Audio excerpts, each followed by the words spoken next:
Bom, esse é um vídeo para o final de semana, mas especificamente era para ser posto no domingo. Não sei se vai chegar aí no domingo por conta de alguns problemas, mas é um vídeo com um resumo semanal de tudo que aconteceu na semana para você que não tem aquele tempo de ficar acompanhando detalhezinho a detalhezinho. Na verdade, nem eu, mas a gente se esforça. E vamos começar com o debate na prefeitura. Teve debate de novo e assim, tá mesmo ritmo do Show Satanás, show Satanás. né, naquele debate da Atena com o Pablo Marçal, que ele, cara, tá perdidaço. Ele olha pra cá, olha pra lá, não sabe nem o que que tá fazendo.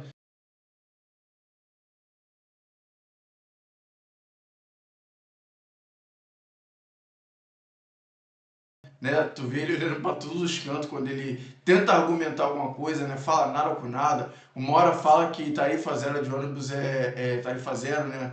De ônibus é palhaçada. Outra hora ele fala que tem que ter tarifa zero aos sábados e domingos. Então assim, e o debate com o Marçal também, a professora faz uma pergunta sobre cidades inteligentes, né? O que que eles, quais são os projetos, né? Pergunta no caso foi pro Marçal e pro Boulos, né? Quais são os projetos que ele tem para tornar a cidade mais inteligente, mais efetiva, mais produtiva, né? E aí a gente tem aquele sorrisinho do Boulos, né, cara? O Boulos, mais uma vez, com aquela carinha dele de ardiloso, né? Um cara ardiloso, um cara muito bem. Cara, assim, a gente pode ter todas as críticas pro pessoal, né? Pro Lula, pro Boulos, mas uma coisa é inegável, os caras falam muito bem, os caras sabem se expressar, sabem vender a ideia deles, né? E assim, aquela conjuntura deles, né? Aquela velocidade toda, aquele olhar sagaz, tu vê que assim, cara, é um cara, se você não conhece aquele cara, ele consegue te ludibriar de toda, te convencer que ele é, sei lá, que ele é um físico, um cara brabo por aí. E o Marçal, sinceramente, cara, o Marçal ele já chega fazendo M, chega jogando pra Mais o galera, M. né? Mas sinceramente ele não tem projeto. O Marçal não tem projeto. Ele chega, ataca não sei o que, faz uma frase de efeito, por que tu não fez isso, não sei o que e tal, né? Mas você vê na hora de montar um argumento, montar um raciocínio, né? De apresentar uma ideia, você vê que ele é muito, assim, não digo que ele é de todo ruim, não é aquele cara qualificado para estar falando aquilo, e que também é bem provável que ele ganhe. É justamente por conta disso.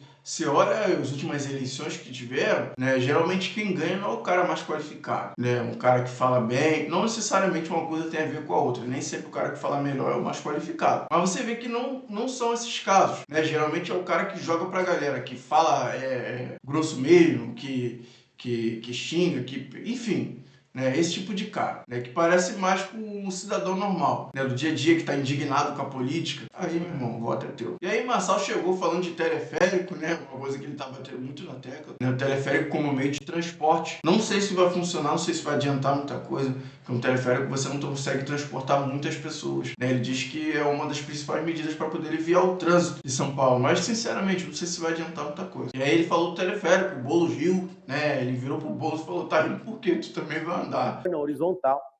E não adianta rir que você também vai andar. Você vê a audácia do ser humano. E aí o Boulos, né, já abre falando que ele roubava bancos, que não era pra estar ali, porque ele provou pra ele que ele roubava. No último debate ele falou que se alguém provasse ele não ia mais participar de nada. Enfim, o Marçal nem respondeu isso aí. E aí o Boulos chamou o Pablo Marçal de Padre Kelman, né, falou que era o Padre Kelman dessa eleição. Você é o Padre Kelman dessa eleição.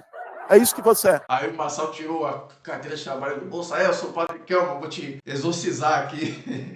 Aqui, seu vagabundo, vou te exorcizar. Eu sou o Padre Kelmo, eu vou exorcizar o demônio com a carteira de trabalho, que nunca trabalhou um grande... Foi uma briga total entre eles. Foi assim, foi um atacando o outro, sabe? Sem proposta. Ah, você é isso. Ah, então, você é aquilo. Ah, você é aquilo. Foi isso. Pensa naquela briga de criança de quinta série, foi isso aí. Não teve projeto, não teve uma discussão produtiva, não teve nada, entendeu? Basicamente foi isso aí. E aí, o debate com o Marçal, com a Tábua, foi praticamente a mesma coisa. Eles ainda tiveram alguma coisinha aqui e ali, a Tabata falou algumas coisinhas, mas praticamente foi a mesma coisa, só um atacando o outro, só um atacando o outro. E o Haddad falou mais uma vez, não é a primeira vez que ele fala isso, mais uma vez, dessa vez foi na Warren Day, tô ruim pra pronunciar esse tipo de... Ele falou que não está se criando e nem aumentando impostos, né? Novamente, ele volta a dizer isso. Eu queria que ele desse uma explicação direita.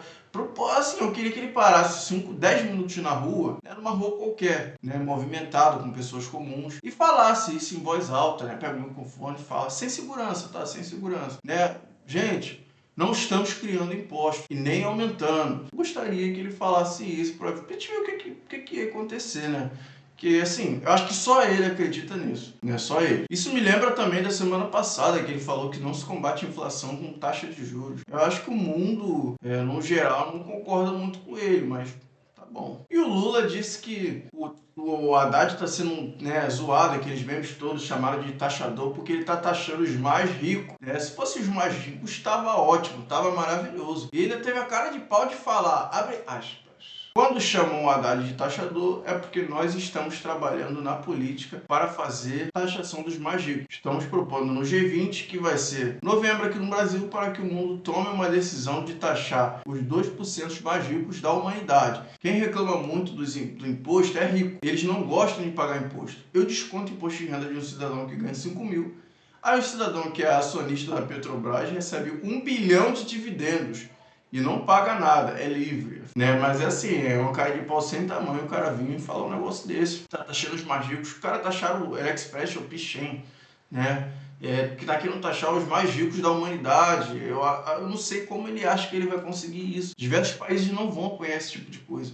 Então, sinceramente, eu não entendo como é que funciona a cabeça desse cara. E a Tabata quer lançar programas de pontos para os paulistanos, chamado Passaporte da Cidadania, né? É basicamente um programa onde você foi em programas culturais, reciclar, você reciclando algo, praticando algum esporte, né, ir a consultas médicas ou algo do gênero, né, você ganha alguns pontos, né, que pode ser usado, esses pontos podem ser convertidos em descontos, né, em livrarias, em ingressos para o cinema ou algo do tipo. A ideia parece boa, né, você olhando assim é uma ideia boa, mas se você olhar por um outro lado, você cria um outro mecanismo do governo te monitorar de alguma forma, porque ele sabe onde você vai, ele sabe se você vai no cinema, ele sabe se você vai na livraria, enfim, ele vai saber por onde você está andando. O pessoal já está comparando com aquele programa de crédito social do chinês, né, que está causando problemas sérios agora. Começou com uma iniciativa boa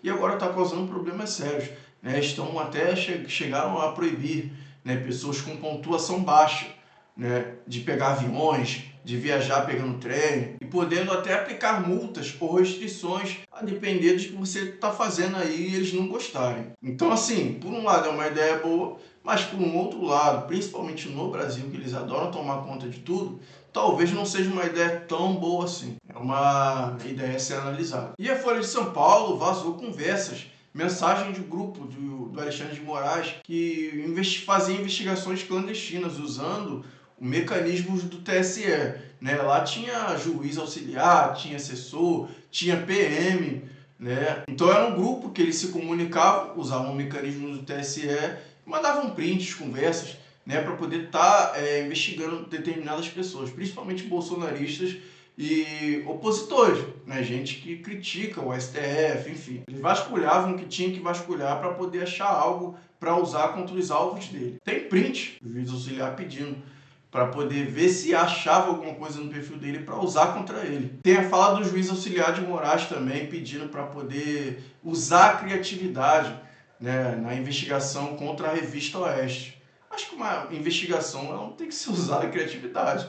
Você investiga, acha que tem que achar, né, abre processo, enfim, não tem esse negócio de criatividade não. Por que será? É o famoso inventa aí. Tem conversa entre os juízes Ayrton Vieira e Marco Antônio, furiosos, porque não conseguiram colocar o Alan dos Santos na lista de vermelha da Interpol, falando coisas como, abre aspas, por isso esse idiota se sente livre para fazer o que faz. Dá vontade de mandar uns jagunços pegar esse cara na marra e colocar num avião brasileiro. Falando referente a Alan dos Santos estar fora do Brasil, né, eles não estão conseguindo atingir ele. Não sei se vocês sabem, né, mas lá fora a opinião não é crime. Então os Estados Unidos ele já deu até março desse ano, ele deu uma declaração falando que não ia extradiar o Alan dos Santos porque eles não consideram opinião como crime.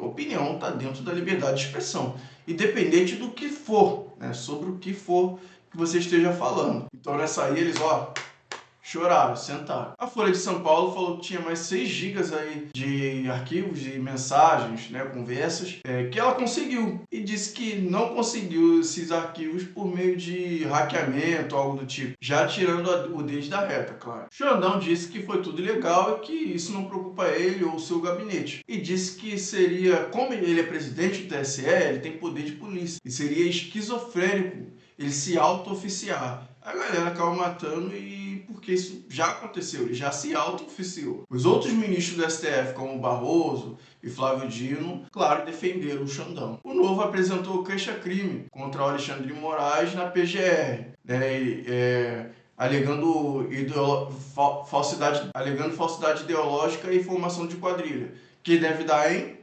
nada. A oposição no Senado está se articulando para poder abrir um pedido de impeachment contra o Alexandre de Moraes. Ele já deve estar acostumado, já tem 21 pedidos de impeachment nas costas dele. E provavelmente esse aí vai acabar que nem os outros 21. Vai parar por aí mesmo. E o Flávio Dino suspendeu todas as emendas impositivas do Congresso. Falou que não vai liberar até o Congresso criar regras de transparência. Aí logo depois eles falaram, ah é? E a comissão de orçamento foi lá e bloqueou a MP, rejeitou a MP, que liberava de mão beijada 1,3 bilhão para o judiciário. Briguem mais, senhores, briguem mais. É assim que o povo gosta, é assim que a gente gosta. Né? De um lado bloqueia aqui, de outro bloqueia ali, ninguém gasta nada. Cara, fiquem à vontade. E estão querendo dificultar mais ainda a fuga de impostos em caso de herança. Né? Foi aprovado na Câmara um texto base que regulamenta mais ainda a reforma tributária. A proposta retoma ainda a cobrança do Imposto de Transmissão, Causa, Mortes e Doação, o ITCMD, o Imposto sobre Herança em Planos de Previdência Privada. Basicamente, qual era a alegação deles? Que o pessoal estava investindo em CDB, né? E aí, quando ficava velho, ele jogava lá para o VGBL ou PGBL, para poder começar esse processo de herança, né, sem pagar esse imposto. Né? Então, eles estão querendo retomar isso. Né? O texto aprovado estabelece que investidores que ficaram mais de 5 anos, né, no VGBL serão isentos. Né? Então, se está mais de 5 anos ali, você está isento. Se está menos, você paga esse imposto. Já o PGBL vai ser cobrado da mesma maneira, de 5, 10, 15, vai ser cobrado da mesma maneira, não tem ponto de correr não. A Organização Mundial da Saúde, a OMS, declarou a MPOS, né, a famosa varíola dos macacos, como emergência de saúde pública de interesse internacional. A doença já registrou mais de 14 mil casos e 524 mortes em 2024, só no continente africano. O estado de São Paulo, por exemplo, aqui no Brasil, registrou 315 casos, né, nos 7 primeiros meses de 2024. Segundo a Secretaria Estadual da Saúde, o número de casos de MPOS cresceu 257% em relação ao mesmo período de 2023. E o X, né, a rede social do bilionário Elon Musk, encerrou oficialmente as atividades no Brasil, demitindo cerca de 40 funcionários. O escritório da rede social no Brasil já não tinha uma sede oficial há 2 anos. Em seu perfil, Elon Musk declarou, aspas, a decisão de fechar o escritório X no Brasil foi difícil, mas se tivéssemos concordado com as exigências da censura secreta e entrega de informações privadas ao Alexandre, não haveria como explicar nossas ações sem ficarmos envergonhados. Então assim, acabou o X no Brasil, usem VPN, né? E pra gente continuar fazendo as merdas que a gente falar no Twitter. Se você tem Twitter, me segue aí no Twitter. Tem o link aí embaixo aí. De vez em quando eu posto algumas merdinhas lá também. E o governo canadense está querendo assustar a gente. Eles lançaram o documento Manual do Plano de Continuidade de Negócios para Surtos e Gripes e Doenças Infecciosas. Um nome um pouquinho longo, né? Dizendo que logo vai haver uma nova pandemia mundial que vai ser pior do que a Covid-19. Né? E que, com base nas tendências das pandemias de gripes passadas, pode haver um número maior de infecções e mortes em grupos etários diferentes, das normalmente afetadas durante as temporadas anuais de gripe. Né? Ou seja, com base no registro que ele já tem, é provável que o vírus aí afete muito mais diversos tipos de faixas etárias durante as temporadas anuais que já tem, né, em casos de gripe. E terminamos com uma notícia triste do maior comunicador do Brasil. Né? Recebemos a notícia que, aos 93 anos, Silvio Santos faleceu, deixando um legado enorme e uma história gigantesca que merece ser estudada e feita de inspiração. Que Deus o tenha, com certeza lá no céu ele está fazendo novos programas, criando novas emissoras. Bom, se você gostou desse vídeo, né? Se eu te ajudei de alguma forma, te passei alguma informação que você não estava por dentro no meio da semana, né? Se você é aquele cara que não tem tempo para poder estar vendo as informações uma a uma durante a semana, se inscreve aí, né? Eu vou estar postando mais vídeos desse tipo, né? Faz um comentário, fala o que eu deixei de colocar, ou poderia ter colocado, poderia ter comentado mais, né? Dado a minha opinião, é muito importante. Dá um like, né? Compartilha, né? Se inscreve e valeu, até a próxima.